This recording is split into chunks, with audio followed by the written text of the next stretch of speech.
bulan penuh keberkahan di mana setiap amalan kebaikan dilipat gandakan oleh Allah Subhanahu wa taala. Selama sebulan penuh, umat Islam menjalankan ibadah puasa bukan hanya untuk menahan lapar dan haus, tetapi juga melatih kesabaran dan meningkatkan ketakwaan kita kepada Allah Subhanahu wa taala. Salah satu sunnah dalam bulan Ramadan adalah berbuka dengan takjil. Takjil bukan hanya sekedar makanan pembuka puasa, melainkan sesuatu yang memiliki arti mendalam dalam perjalanan hidup. Takjil berasal dari bahasa Arab yaitu ajalah, yang berarti menyegerakan. Dalam Islam, umat muslim dianjurkan untuk segera berbuka saat azan maghrib berkumandang tanpa menunda-nunda. Rasulullah Shallallahu Alaihi Wasallam selalu berbuka dengan kurma dan air putih sebelum melaksanakan sholat maghrib. Hal ini bukan hanya karena nilai gizinya, tetapi juga sebagai bentuk kesederhanaan dan mengikuti sunnah. Setiap daerah memiliki ciri khas takjil yang unik. Di Indonesia ada kolak, es buah, dan gorengan. Sementara di Timur Tengah ada kurma dan laban atau susu fermentasi menjadi pilihan utama. Berbagi takjil memiliki keutamaan besar. Rasulullah SAW bersabda, dan siapa yang membagikan takjil dan kepada orang berpuasa, maka baginya pahala itu seperti orang berpuasa tanpa mengurangi pahala dari orang berpuasa sendiri. Makanan termasuk takjil juga ditegaskan dalam Al-Quran.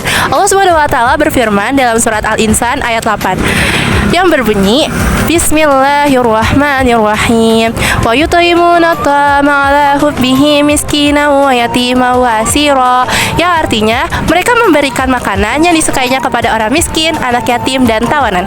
Ayat selanjutnya menegaskan niat yang tulus dalam berbagi, yaitu yang berbunyi innama nut'imukum liwajhillah la nuridu minkum jazaa'an wala syukura.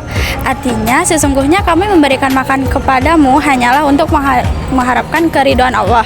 Kami tidak menghendaki balasan dari kamu dan tidak pula ucapan terima kasih. Takjil juga memiliki sebuah kebersamaan di berbagai daerah.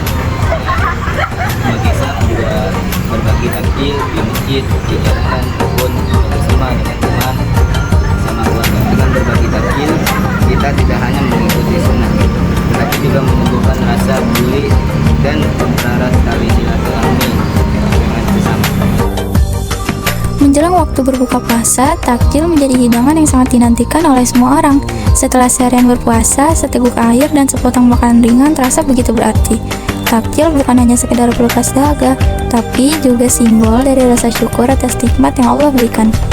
Di bulan Ramadan, takjil juga menjadi cara untuk berbagi kebahagiaan, baik dengan keluarga, teman, atau bahkan orang lain yang membutuhkan. Berbagi takjil menghadirkan rasa kebersamaan yang semakin mempererat hubungan sesama. Dengan berbuka bersama, kita belajar bahwa Ramadan bukan hanya tentang menahan diri, tapi juga mempererat silaturahmi dan kepedulian. Namun di balik kenikmatan berbuka, kita diajarkan untuk tetap sederhana dan tidak berlebihan. Makanan yang dikonsumsi secukupnya justru lebih bermanfaat bagi tubuh, membantu kita tetap segar untuk melanjutkan ibadah malam. Sholat, tadarus, dan berbagai amalan lain menjadi lebih ringan dijalankan ketika kita menjaga keseimbangan dalam berbuka. Takjil yang sederhana sudah cukup untuk memenuhi kebutuhan energi tanpa membuat tubuh terlalu lelah. Dengan menjaga pola makan yang baik dan memaknai Ramadan dengan sungguh-sungguh, kita bisa menjadikan bulan ini sebagai momen memperbaiki diri. Takjil hanyalah bagian kecil dari keberkahan Ramadan, tapi dari hal sederhana ini, kita belajar banyak hal, yaitu bersyukur, berbagi, dan menjalani ibadah dengan lebih baik.